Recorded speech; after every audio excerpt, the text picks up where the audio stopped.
যেখানে একটু শান্তি খুঁজতে যাই, সেখানে কাজকর্ম করতে হয়। এই একটা কাজ মরার আগ পর্যন্ত কখনোই পিছন ছাড়বে না। হ্যালো এভরিওয়ান, আসসালামু আলাইকুম। সবাই কেমন আছেন? আমিও আলহামদুলিল্লাহ ভালো আছি। আজকে সকাল থেকে ব্লগটা শুরু করলাম। সকালবেলা ঘুম থেকে উঠে গেলাম।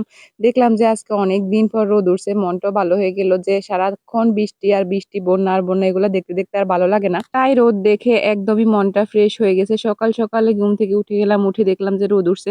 তো আজকে ভাবলাম মুরগিগুলাকে ছেড়ে দেই। অনেকদিন যাবত থেকে মুরগিগুলা খাঁচার ভিতরে বন্দি আছে। তো এগুলাকে ছেড়ে দিলাম। ছেড়ে কিছু খাবার-টাবার দিয়ে দিলাম। আর ওরা তো বাইরে বের হয়ে অনেক খুশি। তারপর চলে আসলাম, কিছু ভিজা কাপড় ছিল এগুলাকে রোদে দেওয়ার জন্য। দেখলাম যে রোদ উঠছে অনেকদিন যাবত থেকে। কাপড়-চোপড় সব ঘরের ভিতরে শুকাতে হয়। তবে বৃষ্টিটা কিন্তু বেশিক্ষণ ছিল না। এটা হচ্ছে মানুষকে দৌড়ানি দেওয়ার জন্য বৃষ্টি আসছে আমার মনে হচ্ছে আরকি। তো যাই হোক, এই যে এখানে অনেকগুলো দুন্দুল তুলে নিলাম। তো সবগুলো দুন্দুল তো আর খাওয়া সম্ভব না। কিছু দুন্দুল বিক্রি করে দিব। আর গ্রামের মধ্যে তরকারি এত পরিমাণে সস্তা বলার মতো না। মাত্র ৳৩০ ৳২০ এইরকম দুন্দুলের কেজি। আমাদের যেহেতু মানুষ কম, তো এ কারণে আমরা সবগুলো দুন্দুল খেয়ে শেষ করা সম্ভব না। আর প্রতিদিন তো এক তরকারি রান্না করাও সম্ভব না। তাই মানে কিছু দুন্দুল নষ্ট করার চেয়ে আমি বলি যে বিক্রি করার জন্য। তো কিছু দুন্দুল বিক্রি করে আর আমরা কিছু খাই। তো এই যে কিছু ছাক, ছাক করে কেটে নিলাম। আজকে কিছু দুন্দুল ভাজি করব। কালকে আমি পাঙ্গাস মাছ দিয়ে মুখি রান্না করছিলাম। তো আমার কাছে অনেক ভালো লাগছে। আমার শ্বশুরকে বলছিলাম আমার জন্য যাতে আবারও মুখি নিয়ে আসে। তো আজকেও আমি পাঙ্গাস মাছ দিয়ে মুখি রান্না করব আর এখানে দুন্দুল ভাজি করব। দেখছেন দুন্দুলগুলা কত সুন্দর।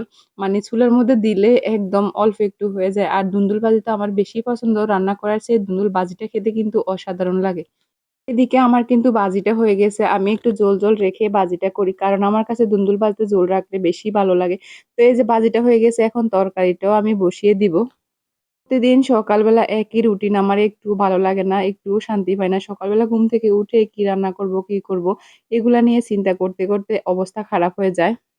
ঢাকায় যখন ছিলাম তখন আমাকে এগুলা চিন্তা করতে হচ্ছে। এখন যেহেতু একটু গ্রামে আসছি শান্তির জন্য, এখন এগুলা চিন্তা করতে হয় কি রান্না করব, কি করব না করব।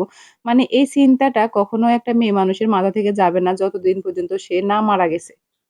প্রতিদিন সকালে উঠে একটা রান্নাবান্না করতে আমার একদমই সহ্য হচ্ছে না। তারপরে আমার শ্বশুর-শাশুড়ি নাস্তাও খেতে পারে না।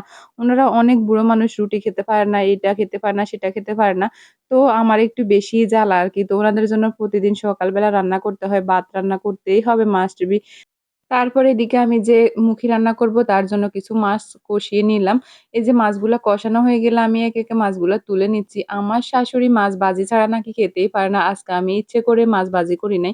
প্রতিদিন মাছ ভাজি করে তরকারি খেতে আমারও বেশি ভালো লাগে না। তাই আজকে মাছগুলা কষিয়ে রান্না করার চেষ্টা করতেছি। আর এই যে এখানে আমি মুখিগুলা দিয়ে দিলাম কষানোর জন্য। অবশেষে আমি অনেক কষ্ট করে রান্নাটা করে ফেললাম। দুন্দুল ভাজি করলাম আর হচ্ছে যে মুখির তরকারি রান্না করলাম। এই যে তরকারির কালারটা কেমন আসছে অবশ্যই কিন্তু আপনারা কমেন্ট করে জানাবেন। তো আজকের ভিডিওটি এ পর্যন্তই। সবাই ভালো থাকবেন। আল্লাহ হাফেজ।